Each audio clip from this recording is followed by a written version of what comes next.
Sociedade Catarinense de Estudos Espíritas. Amor, respeito e estudo.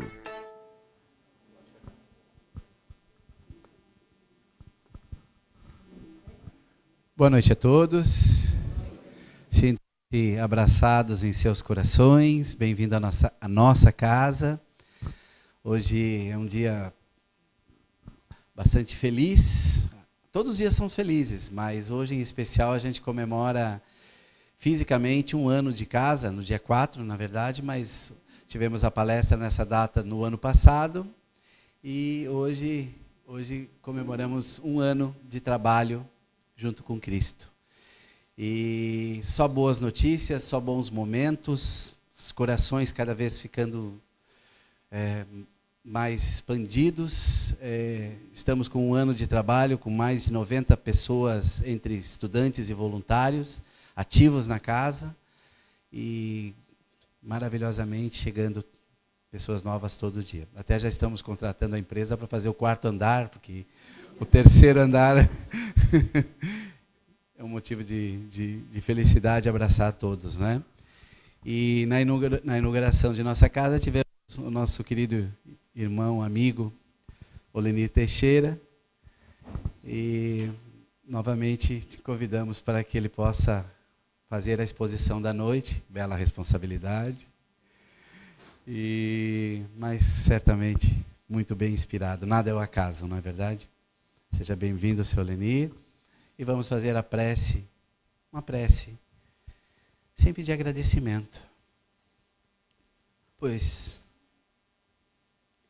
tanto temos a agradecer, não é verdade? Podemos andar, falar, ouvir, trabalhar, sorrir, abraçar e ser abraçado. Tanto temos a agradecer. Que sintamos então o abraço da espiritualidade amiga, o abraço de nossos mentores, das equipes que coordenam, que inspiram, tantos que são aqui acolhidos, aos irmãos que nos acompanham pela internet. Sintam o abraço da espiritualidade, pois as energias não têm limite, não têm distância. E é claro, agradecer a Jesus, nosso amigo, modelo, esse que é o nosso norte, que quando passou, exemplificou cada detalhe, que até hoje continuamos interpretando e buscando principalmente a prática. Então os nossos corações possam sentir a vibração de amor nesse momento, em nome de tantos espíritos encarnados e tantos espíritos do mundo astral. A Sociedade Catarinense de Estudos Espíritas agradece pela confiança, pelo amparo, por mais essa oportunidade. Como disse um amigo, que venham 100 anos, que é isto para os espíritos, não é verdade? Agradecemos então a Jesus e iniciamos esse dia especial para a nossa casa, com muita paz, muita luz, sempre, por todos os nossos caminhos. Novamente, sejam abraçados em seus corações e que Jesus esteja com todos nós. Que assim seja. Seu Olenir, seja bem-vindo. Vamos lá, então.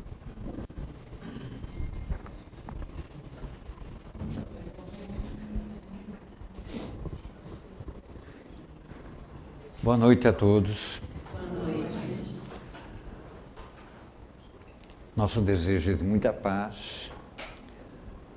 O nosso abraço carinhoso a cada um de vocês.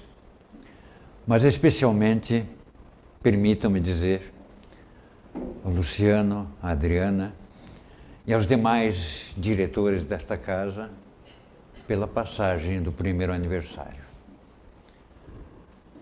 Nós passamos uma mensagem ao Luciano dizendo que hoje estaríamos aqui pessoalmente para abraçá-los. E estamos fazendo, já desde a nossa chegada. Então, o nosso abraço carinhoso, Luciano, Adriano, demais diretores, e a todos vocês que participam da casa, sintam-se também abraçados. Nós trouxemos um trabalho para a noite de hoje, um trabalho evidentemente para a nossa reflexão. Um trabalho, uma atividade na qual pretendemos desenvolvê-la em duas partes. Na primeira parte, à guisa de introdução ou de prólogo, nós vamos comentar a respeito das condições que às vezes nos surgem na vida, dos anseios, dos desejos que temos, do objetivo que às vezes nos surge e que nós mal sabemos, em geral, administrar. Procuramos administrar esses objetivos na vida e às vezes eles nos falham. Isto na primeira parte. Então é uma parte mais técnica, perdoem por isso, à guisa de introdução. Na segunda parte, já que nós falamos na primeira em que nós não sabemos administrar os nossos objetivos, nós vamos tentar estudar, compreender como é que Deus administra os seus objetivos. Se Deus, o Pai, administra corretamente, certamente o faz, com perfeição, este universo todo está gerenciado nobremente pelo nosso Criador. Universo esse no qual fazemos parte. Por isso, o título da nossa palestra de hoje é Colaboradores de Deus. Não anda isso aqui, viu? Então, já a nossa administração já falhou, viu? Aqui é a Solenir, que vai ir para frente. O que é isso ali? Ah, agora sim. Aí. Colaboradores de Deus. Colaboradores de Deus, na verdade, somos nós. Somos nós os colaboradores, somos trabalhadores da seara divina no universo inteiro. Mas para entendermos isso, nós vamos ver que todos nós, evidentemente, temos, como disse há pouco, um objetivo a alcançar. Estabelecemos um objetivo, às vezes, eu gostaria de fazer uma viagem. O ano que vem, quem sabe, nós estamos em março, quem sabe em março do ano que vem eu faço uma viagem para o exterior. Objetivo. Mas será que nós administramos esse objetivo até lá? Ou deixamos simplesmente o tempo passar, esquecemos, e quando chegar lá em fevereiro do ano que vem, eu pretendia o ano que vem fazer a viagem, mas não deu, não vai dar. Então nós temos um objetivo, sim. Nós temos um objetivo e temos que cuidar desse objetivo. Temos que fazer com que esse objetivo realmente aconteça. Que tipo de objetivo? Nós vamos falar aqui de objetivos materiais, mas podemos ter objetivos espirituais também, objetivos morais que são muito importantes para a nossa caminhada. Vamos falar. Mas nesse exemplo que nós damos aqui, nós estamos falando em objetivos materiais. Quem é que, por exemplo, não gostaria de uma bela casa na beira do mar, com uma visão para o sol nascente, né?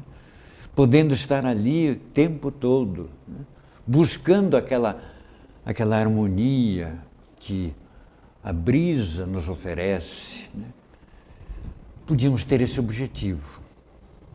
Podíamos ter, como disse também há pouco, uma viagem a Paris, quem sabe, né? Paris, cidade de luz, né? Vamos lá, vamos tentar alcançar esse objetivo. Ou um objetivo menor um pouco, né? Um carro, né? Eu digo menor um pouco porque ele não sai daqui, né? É o nosso, quem sabe o nosso objetivo seja este. Mas deixamos o barco correr, deixamos o tempo passar e daí lá se vão nossos objetivos. Ficamos sem saber o que fazer, né? Isso, evidentemente, não é bom. Não é adequado, né? E o sonho se desfaz. Ficamos sempre adiando o nosso objetivo. Mas, em verdade, nada é irrealizável. Se nós soubermos administrar os nossos objetivos, nós sempre os alcançamos. É necessário que vamos atrás do sonho. Vamos atrás do nosso objetivo. Vamos ver, quem sabe, como alcançá-lo, né? Para isso, é necessário planejar. Planejamento precisamos tê-lo em nossa caminhada. Se nós temos um objetivo e uma data a alcançar esse objetivo, que nós pleiteamos ou imaginamos alcançá-lo até tal data, que são os dois pontos principais, objetivo e uma data. Precisamos estabelecer nesse meio um plano. É necessário planejar. Esse planejamento, contudo, ele é representado aqui por 5 iniciais.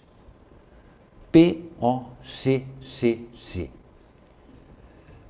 Todo aquele que já estudou, já passou por uma cadeira de administração, sabe que essas iniciais significam planejar, organizar, coordenar, comandar e controlar. São 5 passos, 5 etapas. Planejamos alcançar aquele objetivo, organizamos os meios necessários para alcançá-lo, coordenamos todas as etapas, inclusive os recursos de que necessitamos, comandamos, lideramos aqueles que trabalham conosco, que vão trabalhar conosco, os agentes, e ao final controlamos para verificar se realmente está acontecendo aquilo que nós queremos. Imaginemos uma situação do dia a dia, com nomes fictícios, evidente. O Dr. Guilherme chega em casa numa terça-feira e diz para sua esposa, Dona Margarida: Margarida, minha querida, eu hoje estive conversando com o meu diretor-presidente e o assunto que nós abordamos foi família. E ele resolveu conhecer a nossa família. Ele quer nos conhecer, quer conhecer como é que nós vivemos, como é que nós estamos. E aí eu tomei a liberdade de convidá-lo para vir jantar aqui em casa com sua esposa no sábado. Dona Margarida põe a mão na cabeça. Meu Deus, o que eu vou fazer para atender pessoa tão ilustre? Naquele momento, se ela não brigou com o doutor Guilherme, né? Naquele momento, podia ter brigado, né? Porque vai convidar alguém sem me consultar, né? Mas naquele momento ela começou o planejamento dela. Ela tinha um objetivo, que era fazer um jantar, preparar um jantar. Tinha um tempo até o jantar de sábado, estava na terça-feira. Então começa a estabelecer um plano. Planeja o que eu vou servir, qual o prato principal, quais os complementos, o que eu vou fazer de sobremesa, que bebidas eu vou pôr, se é que ele bebe ou não bebe, né? Só refrigerante, só suco, ou quem sabe alguma coisa a mais. Começa a organizar esses detalhes, aí pensa na sua filha, no seu filho, que vão ajudá-lo a fazer as compras do que falta, na sua secretária doméstica, comanda todos esses elementos dos recursos e controla para verificar se realmente está saindo tudo a contento. E lá no sábado, às 19 horas, quando o diretor-presidente do marido chega em casa, ela fica feliz, porque venceu as etapas e cumpriu o objetivo. Dizem os técnicos no assunto, portanto, que esses objetivos, ou esses planos, têm que ser divididos, quando o tempo é muito longo, têm que ser divididos em etapas, em programas, e cada programa com a sua meta. Vamos dizer que eu tenho um objetivo a alcançar daqui a 5 anos, 10 anos. Eu posso dividir isso em metas, em programas, e vou vencendo ao correr do tempo. Por isso dizem os técnicos no assunto que administrar é estabelecer objetivos delineados de modo claro e que, através de ações, as mais diversas, cuidadosamente determinadas, possibilitarão o alcance dos resultados almejados num período de tempo pré-determinado. Porque o período de tempo tem que ser pré-determinado. Se nós temos um objetivo, vamos ter um tempo pré-determinado também para ele. Então, esta é a questão. Vamos lá. Em partes. Em partes nós temos, então, programas, primeiramente um objetivo a alcançar, um plano a ser desenvolvido, ações a serem desenvolvidas também, o tempo e, afinal, o alcance dos resultados.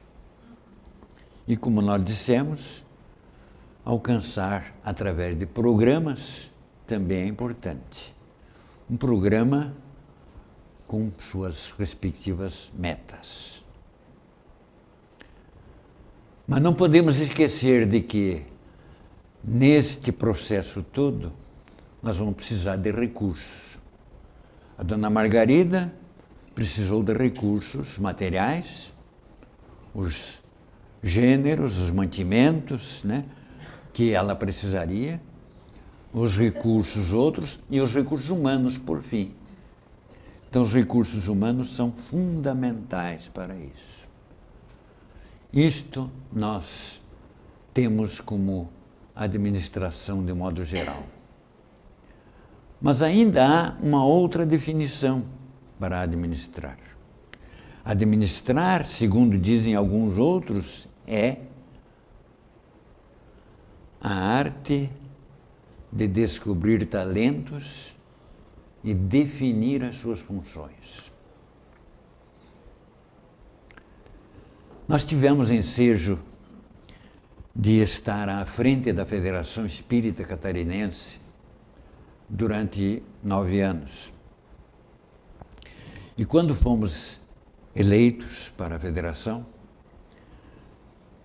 encontramos, não querendo criticar as gestões anteriores, mas encontramos dificuldades financeiras, dificuldades de união, de unificação entre os espíritas. Havia um processo meio confuso no movimento espírita estadual. Nós tínhamos uma missão a cumprir ali, já que fomos eleitos. Perdoem que eu falo por mim, mas é só como exemplo. Então, o nosso primeiro passo na federação foi descobrir talentos. Descobrir aquelas pessoas que poderiam nos auxiliar a vencer as dificuldades do caminho. E realmente a equipe foi formada com talentos. Todo o trabalho que nós realizamos, ou que dizem que nós realizamos durante todo esse período, não foi graças a mim. Foi graças à equipe que trabalhou durante todo esse período em prol do movimento espírita catarinense. Os acontecimentos que envolvem interesses gerais da humanidade têm a regulá-los a providência divina. Quando uma coisa está nos desígnios de Deus, ela acontece, ou por um meio, ou por outro. Ela acontece. Deus planejou, Deus estabeleceu objetivos e tem objetivos. É evidente que Ele tem objetivos para todo o universo. Qual é o principal objetivo que Deus tem para o universo? E nesse universo, não só os mundos materiais, mas as humanidades que nele estão, incluindo a nós outros. O objetivo maior de Deus é que tudo alcance a perfeição. Tudo o que Ele cria tem que alcançar a perfeição. Este é o objetivo. Nós somos criaturas dele, nós vamos alcançar a perfeição, porque Ele quer. A Terra, o planeta, o universo como um todo vai alcançar a perfeição. Embora Ele esteja criando permanentemente toda essa criação, toda ela já feita e toda a que está sendo criada ou que está por ser criada, vai alcançar a perfeição.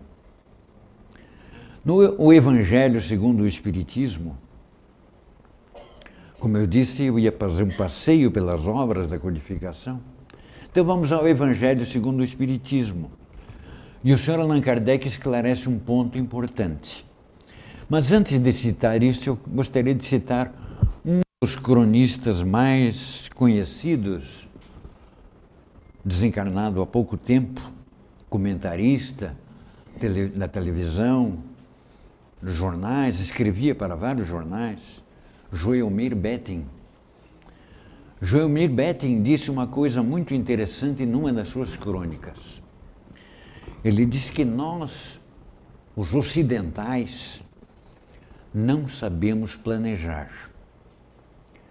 Nós não sabemos planejar porque nós temos um objetivo e queremos alcançá-lo de imediato.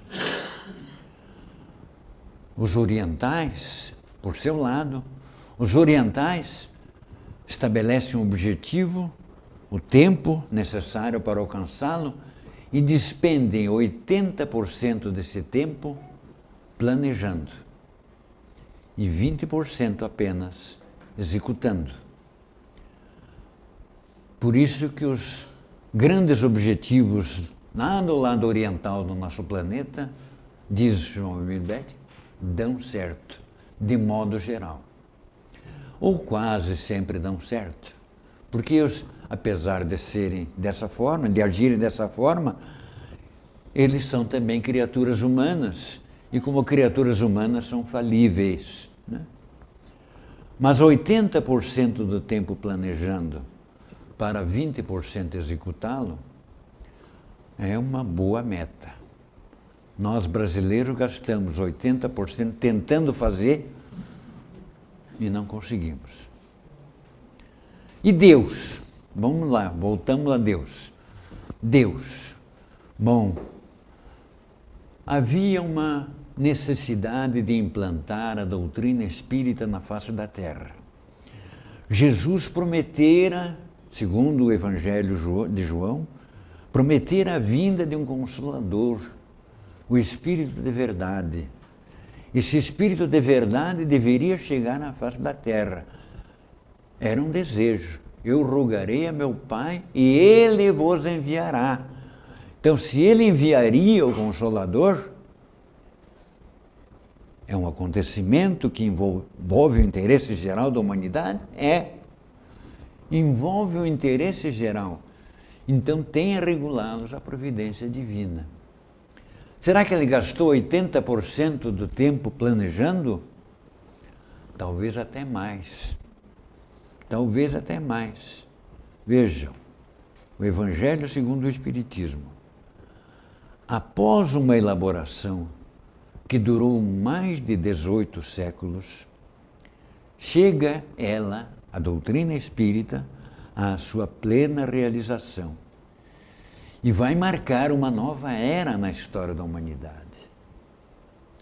Então, realmente, 18 séculos planejando a vinda do Consolador para implantá-lo.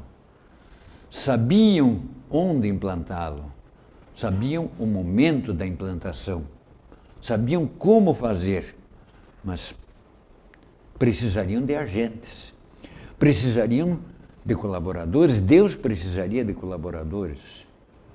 Milhares de espíritos foram recrutados, apresentaram seus currículos, né, para ver se eram aceitos nessa implantação, no advento da doutrina. E muitos foram aceitos, milhares foram aceitos. Das dezenas de milhares que se candidataram, milhares foram aceitos. Uns ficariam no plano espiritual, trazendo as informações, outros reencarnariam para servir de intermediários, médiuns, ou de experimentadores, ou de divulgadores, não importa. Mas esse trabalho todo teria que ser planejado. E não poderia haver falhas. E realmente não houve falhas. A escolha daquele espírito que seria o codificador, como realmente foi, não foi feita assim ao mero acaso. Administrar é a arte de escolher os talentos, né? Aquele espírito tinha um talento admirável. Lá do tempo dos druidas, das Galhas, do período céltico, tinha méritos. Era esse espírito que teria que ser o codificador, não outro. Mas assim mesmo esse espírito um dia perguntou: e se eu falhar? Se falhar, aí outro vai te substituir, mas você vai sofrer. É mais ou menos isso, vai sofrer, porque você foi escolhido. Muito bem. Então, após uma elaboração que durou 18 séculos, né? E realmente isto não é só na Terra. Em todo o universo nós temos essa harmonia, porque realmente tudo acontece dentro dos mais elevados princípios de ordem, de plano, alcançando metas, buscando efetivamente aquele ponto salutar. A harmonia que rege o universo material e o universo moral se baseia em leis estabelecidas por Deus desde toda a eternidade. Leis físicas e leis morais.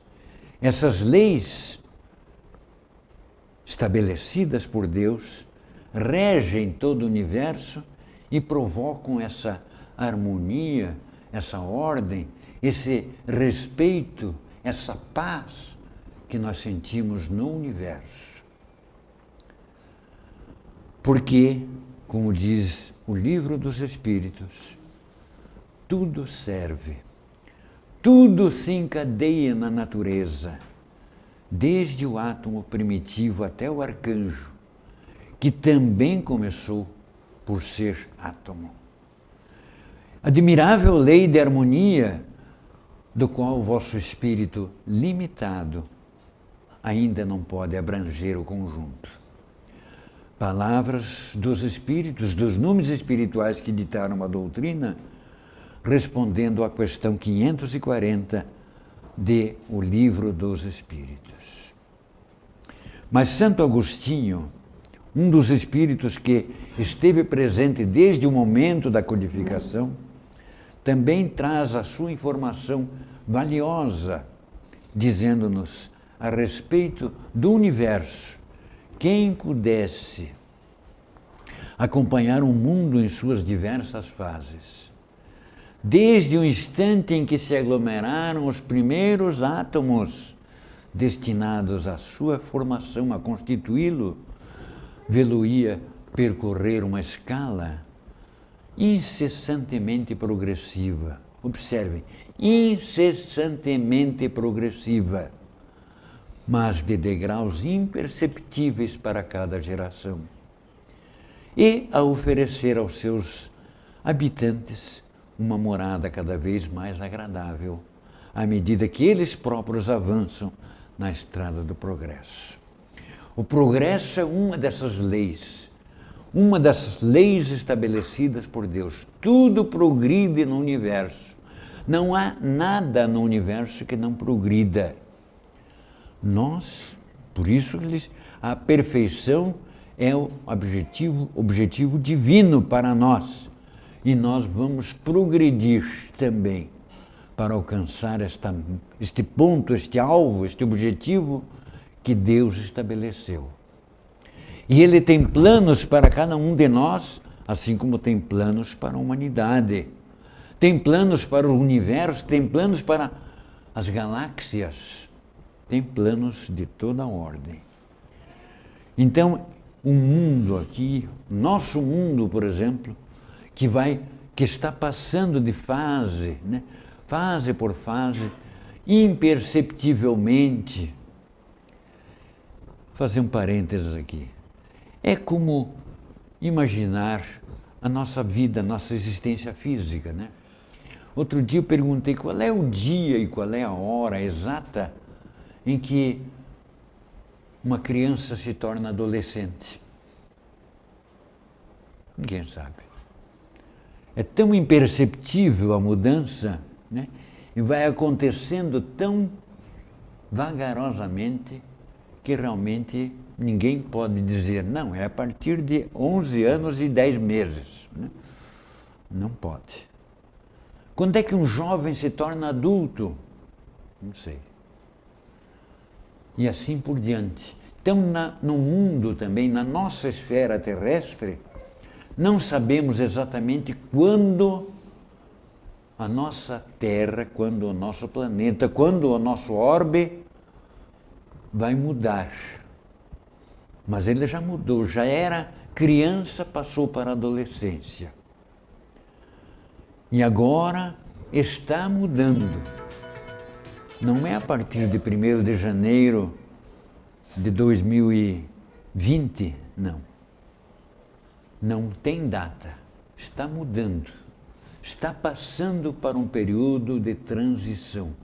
Por um período de transição para alcançar um estágio de regeneração, oferecendo aos seus habitantes terrenos uma morada cada vez mais agradável, à medida em que nós também melhoramos.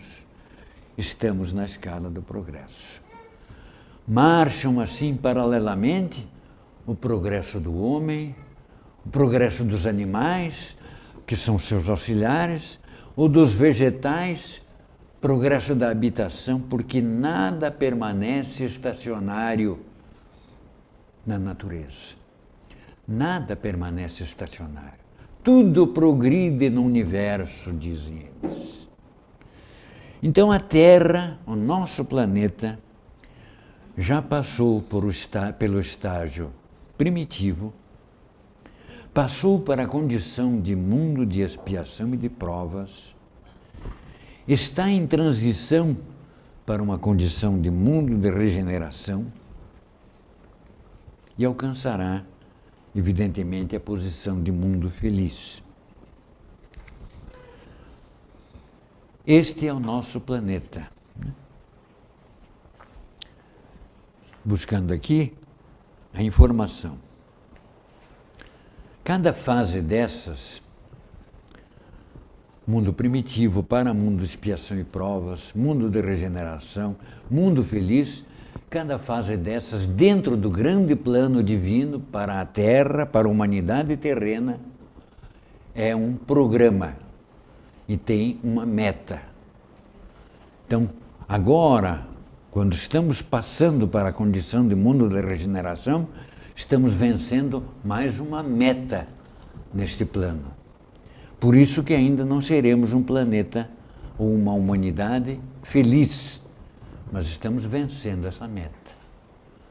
Onde já o bem vai predominar, embora o mal continue a existir. Mas o bem vai predominar. Porque o plano divino tem exatamente programas, tem ações e precisa de agentes. Precisa de agentes que possam resolver essas situações.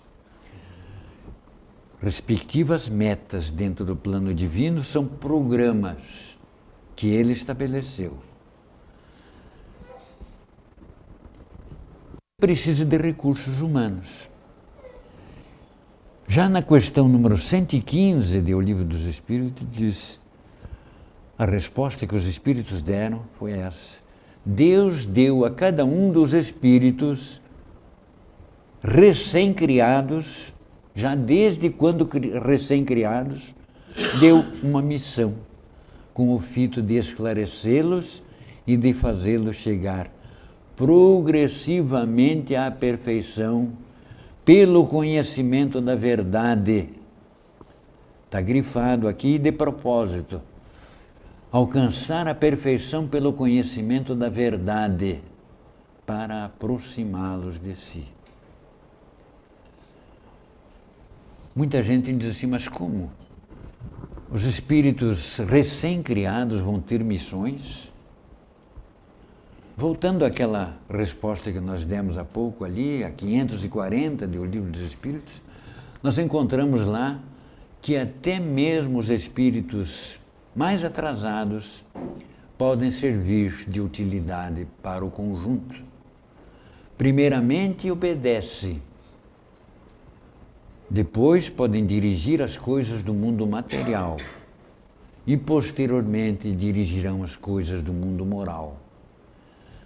E aí, os espíritos amigos terminam com aquela frase que nós dissemos há pouco, que nós lemos há pouco, que é do átomo até o arcanjo, tudo se encadeia na natureza. Tudo se encadeia. Então Deus deu a cada um dos espíritos uma missão, efetivamente. E Jesus, pelo conhecimento da verdade, e Jesus já nos tinha dito isso, conhecereis a verdade, e a verdade vos tornará livres. Mas ao mesmo tempo em que progredimos, vamos também, com vistas ao conhecimento paulatino da verdade, vamos tendo conhecimento paulatinamente dessa verdade, nós somos chamados também a colaborar intensamente na obra divina. Não podemos negar de modo absoluto, né, que estamos envolvidos, que não estamos envolvidos no plano do Criador. Porque o plano divino, como nós dissemos, tem programas, tem ações e precisa de agentes que executem esse plano. Agentes esses que podem ser encarnados ou desencarnados. Nós, encarnados aqui, somos agentes de Deus. Prosseguindo, todos têm deveres a cumprir e podem cumpri-los em ambos os espaços. E os espíritos amigos ainda dizem, depois dessa resposta, o menos qualificado dos pedreiros não concorre para a construção do mais alto edifício? Não é pela sua profissão, pela sua condição, pelo seu trabalho. A missão que ele recebeu foi esta. Assim também nós recebemos grandes missões, podemos, ou pequenas missões. Mas todos nós temos missões a cumprir. Todos nós temos alguma tarefa que Deus nos incumbiu de fazê-la. Todos têm deveres a cumprir. Vejamos. O universo, falando no universo, o universo é, ao mesmo tempo, um mecanismo incomensurável, sabemos, né? Acionado por um número incontável de criaturas, de inteligências, e um imenso governo, no qual cada ser inteligente tem a sua parte de ação. Todo ser inteligente tem a sua parte de ação. Todos nós, sob as vistas do soberano Senhor, cuja vontade única mantém por toda parte a unidade. E sob o império dessa vasta potência reguladora é que tudo se move, tudo funciona em perfeita ordem dentro do universo. Esse é o nosso trabalho. E é dessa forma que nós fomos escolhidos, selecionados por Deus, de acordo com as nossas capacidades, de acordo com os nossos méritos ou deméritos, de acordo com a nossa condição, com a nossa capacidade de resolução dos problemas. Fomos selecionados por Deus. A nossa encarnação neste mundo não aconteceu por mero diletantismo por parte de Deus. Não foi Deus que disse, não, vamos lá para a Terra, vamos, podem ir, né? Não, nós viemos aqui para a cidade de Joinville, nascidos aqui ou transferidos para cá, para a cidade de Joinville, não, para a cidade de Florianópolis. Eu falo de Joinville porque eu sou de Joinville, né? Não? Nós fomos lá para a cidade de Joinville, ou vocês vieram para Florianópolis, porque está nos planos de Deus alguma tarefa que vocês têm que desenvolver aqui, neste espaço. Não foi o acaso que os fez espíritas ou simpatizantes do espiritismo. Não foi uma coincidência aquele livro, aquela mensagem, aquele filme que eu assisti e que me deu vontade de estudar a doutrina espírita. Não foi o acaso que fez aquela enfermidade me procurar alguém que pudesse solucionar e eu busquei um centro espírita. Nada disso. Nós estamos dentro da casa espírita, como espíritas ou simpatizantes, dentro do plano de Deus, dentro do plano estabelecido por Deus. Vejam esta menina aqui, conhecida do mundo inteiro. Mas como é que ela ficou conhecida do mundo inteiro? Pela missão que ela desempenhou. Assim como ela foi escolhida, nós também fomos escolhidos, fomos selecionados de acordo com os nossos talentos, com as nossas potencialidades para a execução de alguma tarefa ou alguma missão.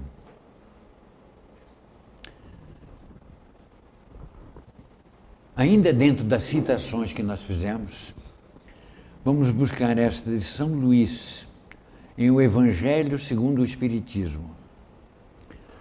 O Sr. Allan Kardec pergunta e ele responde, dizendo-nos que a passagem dos espíritos pela vida corporal, como agora nós estamos passando, é necessária para que eles, portanto nós, possam cumprir por meio de uma ação material os desígnios cuja execução Deus lhes confia. E é-lhes necessária a bem deles, porque a atividade que são obrigados a executar, a exercer, lhes auxilia o desenvolvimento da inteligência. Então, ao mesmo tempo em que trabalhamos na obra divina, vamos ampliando a nossa capacidade intelectual a tal ponto de que, com a nossa capacidade elevada, possamos efetivamente discernir o que é certo, o que é errado, o que temos que fazer e o que não devemos fazer para não cumprir de modo errado as condições que nós temos na face da Terra. Então estamos aqui, nós estamos passando pela vida corporal para colaborarmos na obra de Deus. Mas se essa passagem é importante, isso está no capítulo 5º, no capítulo 4º de O Evangelho segundo o Espiritismo. O capítulo 5º, o capítulo seguinte, já traz uma outra que é um puxão de orelha.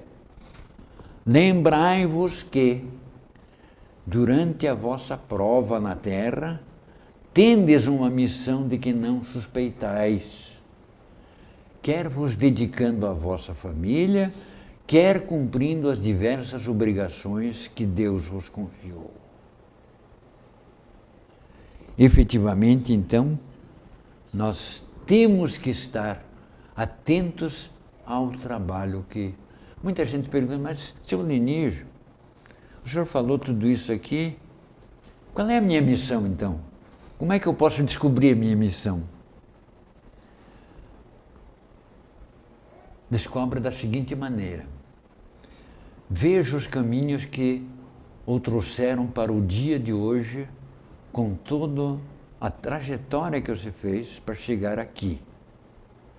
Para chegar na sua vida, não falo aqui no centro, aqui na sua vida hoje.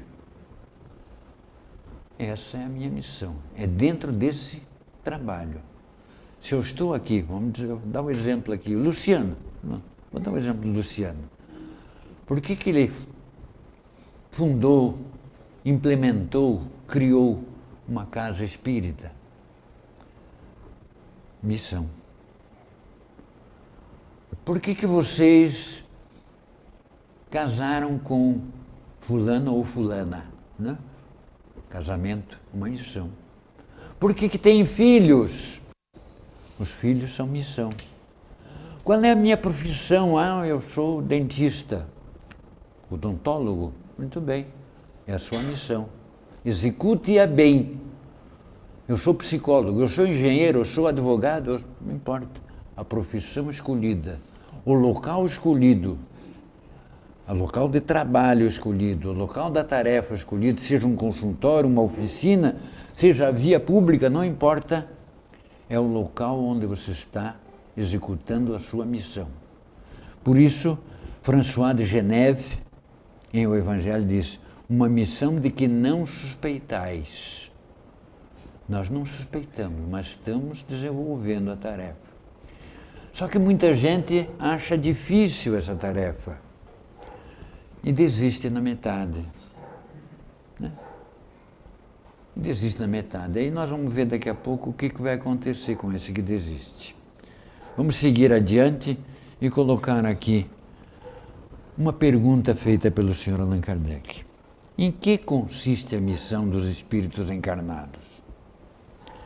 Em instruir os homens. Instruir de toda forma, não só no aspecto intelectual, mas sobretudo no aspecto moral ou espiritual. Melhorar as suas instituições, sejam quais forem as instituições, por meios diretos ou por meios materiais. porque o espírito se depura pela encarnação, concorrendo ao mesmo tempo para a execução dos desígnios da providência. Isso está em O Livro dos Espíritos, questão 579, né? 573, perdoe. Cada um tem a sua missão neste mundo, porque todos podem ser úteis em alguma coisa. Isso. Prossegue. Seja como espíritos, seja como homens encarnados, todos são incumbidos de auxiliar o progresso da humanidade, dos povos ou dos indivíduos.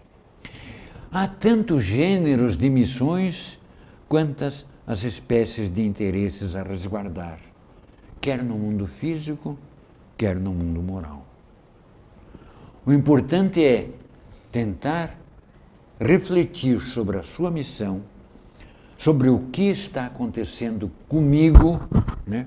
Eu penso comigo, onde estou, por que estou, quem me trouxe até aqui, como eu cheguei até aqui.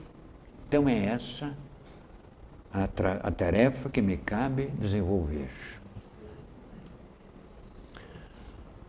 O espírito se adianta pela encarnação. O espírito se adianta segundo a maneira pela qual desempenha a sua tarefa. É realmente a maneira pela qual desempenhamos, com amor, com carinho, com respeito, que nós nos adiantamos. Ah, mas eu escolhi essa profissão, mas eu odeio essa profissão. Eu me formei nisso, mas eu não quero mais saber disso, né? Pronto, deixou a missão de lado. Deixou-as. Por que ele escolheu essa tarefa e de repente desvia? Palha. Se a maneira pela qual ele desempenha a sua tarefa é uma maneira de revolta, maneira de ódio, de raiva, não se adianta nunca. Não vai regredir, mas vai estacionar. O espírito estaciona neste ponto.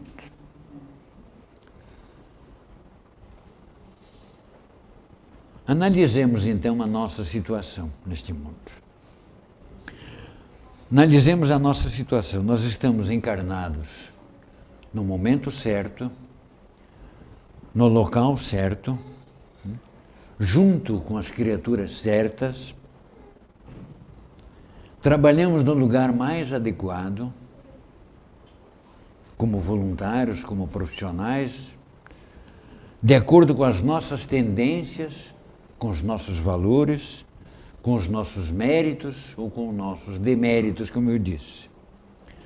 Nosso retorno ao planeta não se deu por acaso. Reconhecemos então as nossas necessidades, anotadas não só em função das nossas dívidas anteriores, não, mas também para a nossa capacitação.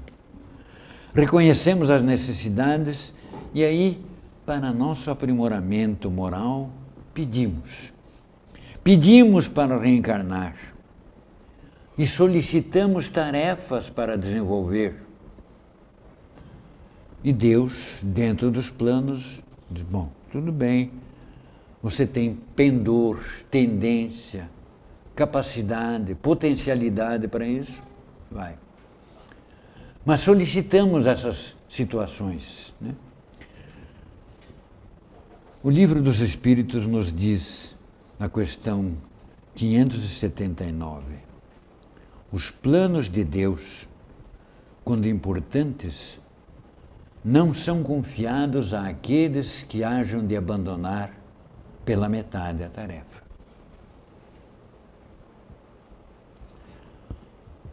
Então, se nós reconhecemos as nossas necessidades, vamos buscar o aprimoramento moral. E aí, então, esses planos de Deus não nos vão ser confiados se Ele sabe, por antecipação, que nós vamos abandonar a tarefa em meio ao caminho. Esses planos de Deus. Tenho tempo ainda? Mais 2 horas? Não. Eu gostaria de citar aqui, rapidamente, não todo, evidentemente, um poema de Maria Dolores que me chama muita atenção pela sua maneira peculiar. E imaginamos essa poetisa do além, que veio através de Francisco Cândido Xavier trazer essas informações, imaginamos-las numa tarde, em plena colônia espiritual, junto a um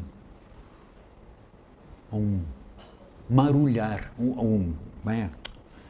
ruído de um riacho, né? Aquele ruído característico do riacho, uma brisa tocando as árvores, né? As folhas das árvores, o sol se pondo, e ela ora, ela faz a sua prece e diz assim, ela no além ainda, Senhor Jesus, quando me deres a oportunidade do renascimento no berçário do mundo, ante as necessidades que apresento e aquelas que eu não vejo, eis, Senhor, o desejo em que dia por dia eu me aprofundo. Deixa-me nascer em qualquer lugar. Entretanto, que eu possa acompanhar-te onde estás e constantemente continuas, para que eu também tenha as mãos marcadas como trazes as tuas. Quanta ilusão quando me debatia, crendo que o desespero fosse prece, aguardando saúde e segurança sem que eu nada fizesse. Imitava na terra o lavrador, a gritar sobre pedra e lama, chuva e bruma, aguardando milagres da colheita sem plantar coisa alguma. Entretanto, Senhor, agora sei que o trabalho é um divino compromisso, um estímulo dos céus guiando-nos os passos, e que, atendendo a semelhante lei, puseste ambas as mãos em nossos braços por estrelas de amor e de serviço. Assim, quando efetues as esperanças em que me agasalho e estiver entre os homens, meus irmãos, que eu me esqueça em trabalho e me lembre das mãos. Apenas este pedaço do poema de Maria Dolores para mostrar que ela pede, e nós todos também pedimos, antes de encarnar, pedimos exatamente que esse retorno nosso à matéria, quando se desse, pudesse ser para suprir as nossas deficiências e para contribuir, de alguma forma, na obra divina. Suprindo as nossas deficiências, progrediríamos e colaborando na obra de Deus, sem dúvida alguma, também progrediremos. Então aqui estamos. Optamos pela doutrina espírita, ou chegamos até ela como simpatizantes, como eu disse, né? Estamos no centro espírita, no movimento espírita, ou fora do movimento espírita, participamos de atividades as mais diversas. A doutrina da liberdade que temos de escolher as nossas existências deixa de parecer extraordinária desde que se leve em conta que os espíritos, uma vez desprendidos da matéria, antes de encarnar, portanto, apreciam as coisas de modo diverso da nossa. Vislumbram o objetivo. Lembram do objetivo? Nós começamos o nosso trabalho de hoje falando nesse objetivo. Vislumbram esse objetivo, para eles, espíritos, muito mais sério do que os prazeres fugazes do mundo. E após cada existência, veem o passo que deram e e procuram compreendem o que ainda lhes falta fazer lhes falta impureza para alcançar aquele objetivo.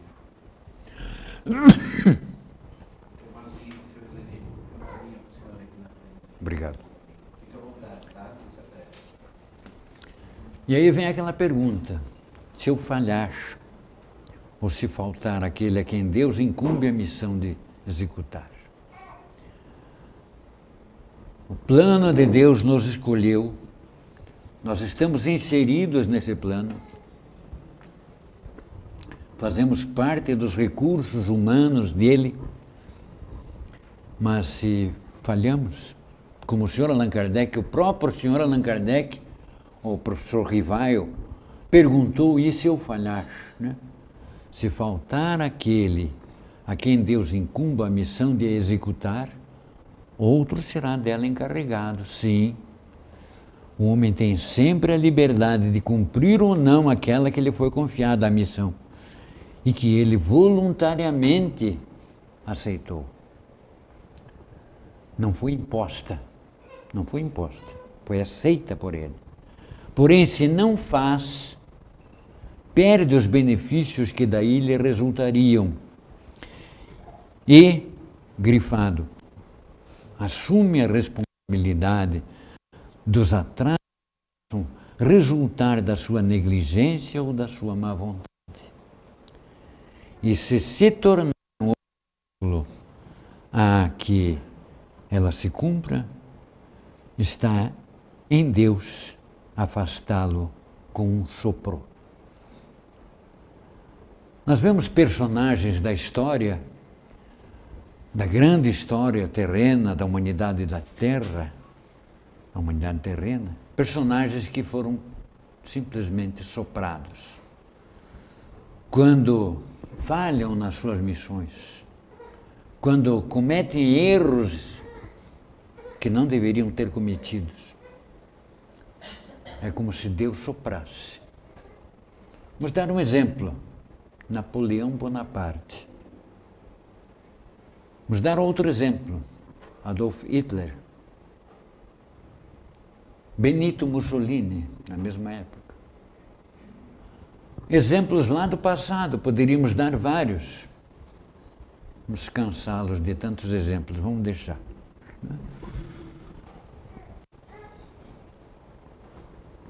E quais as consequências do espírito que falir de sua missão? Este terá que retornar à tarefa.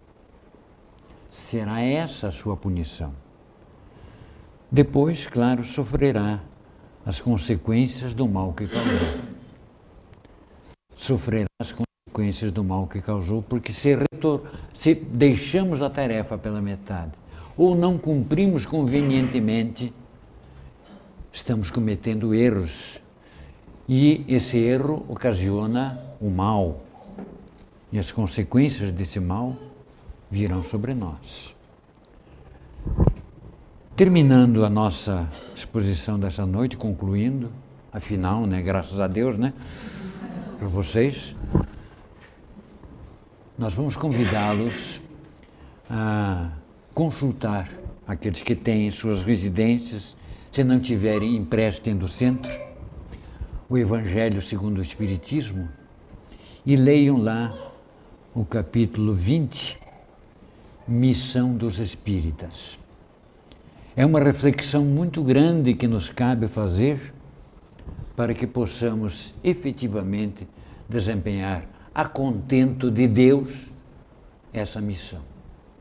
Leiam, reflitam, pensem, e que Deus esteja com vocês. Muito obrigado, Luciano.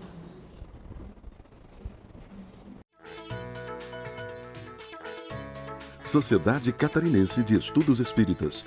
Amor, respeito e estudo.